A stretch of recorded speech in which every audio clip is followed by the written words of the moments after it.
Hello and welcome back to Down the Shore Homestead. It's been a rainy few days.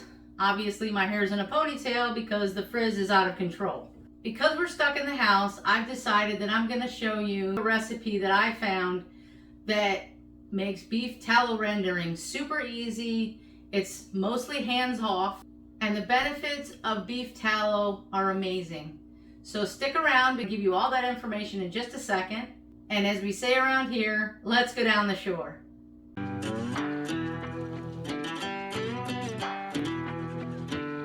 Thanks for sticking around. So first of all, let's talk about beef tallow. Beef tallow is the fat that surrounds the organs and it's full of nutrients because of that. This is the best option that you should use when you need cooking oil for very high heat recipes. And it's a healthy option for me and my family.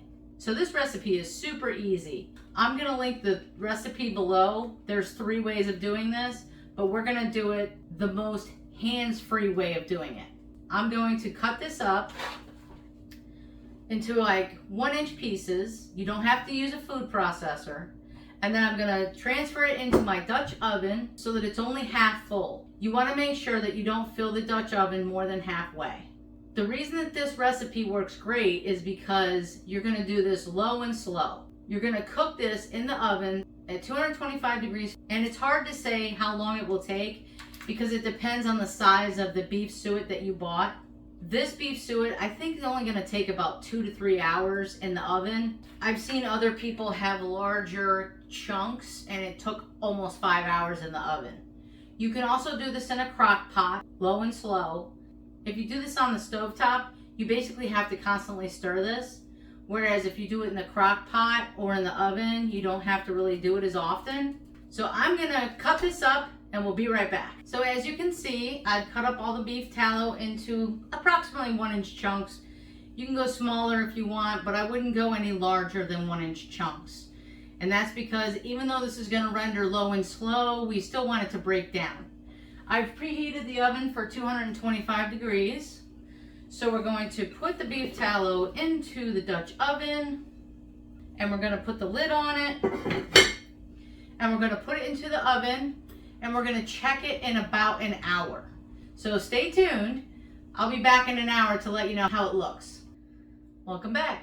It's been an hour and we're gonna check to see how the tallow is coming along. So as you can see, it hasn't really done much. Get a little bit of oil right there. So this has got some time to go, obviously. I think it's probably gonna take about 3 hours. I'll be back in 3 hours to show you how it goes. Okay, so it's been about 4 hours and I think that's enough time. I just checked the suet. I said that wrong earlier in the video. I said beef tallow and it's actually beef suet that we're rendering into beef tallow. So as you can see, it hasn't rendered down 100%, but it never does. So basically what I'm going to do, I'm going to strain out these chunks and we're going to use these chunks as suet for the birds. I can blend this up in a food processor and add birdseed to it and give the birds a nice suet for them to pick on for the next couple days. So this is not going to go to waste. This is the beef tallow that we have rendered down from beef suet. And I know this doesn't seem like a lot, however, once it cools down, I keep it in this container. There's actually 2 of these, but you can use this with all your high heat cooking.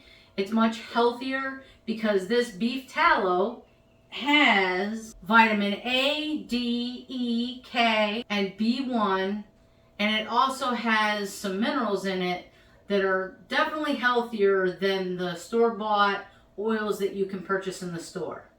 So if you want to become more self-sufficient, this is definitely something you should be doing. It's super easy. You can get the beef suet from your local butcher most likely, or your local farm. Do a little bit of research. So I'm going to pour this into a container that's airtight, and this will last 1 entire year on the counter. You don't have to put this in the fridge. This really doesn't have a taste. It's just oil. So a lot of people use this to make moisturizers for their face and other things like that I'm going to start trying out. And once I try them out, if I think they're decent, then I'll create a video. Thank you for joining us on our journey to become more self-sufficient. Don't forget to hit the like and subscribe button. Don't forget to hit the bell notifications so that you get all future videos like this one, so that you can also become more self-sufficient like we're trying to do. And Rocco has been patiently waiting down here on the kitchen floor for us to go outside and play. So don't forget to put some hearts in the comments below, and comment below if you've tried this and you actually liked it, because I do cook with this a lot. It doesn't seem like it, but I actually do.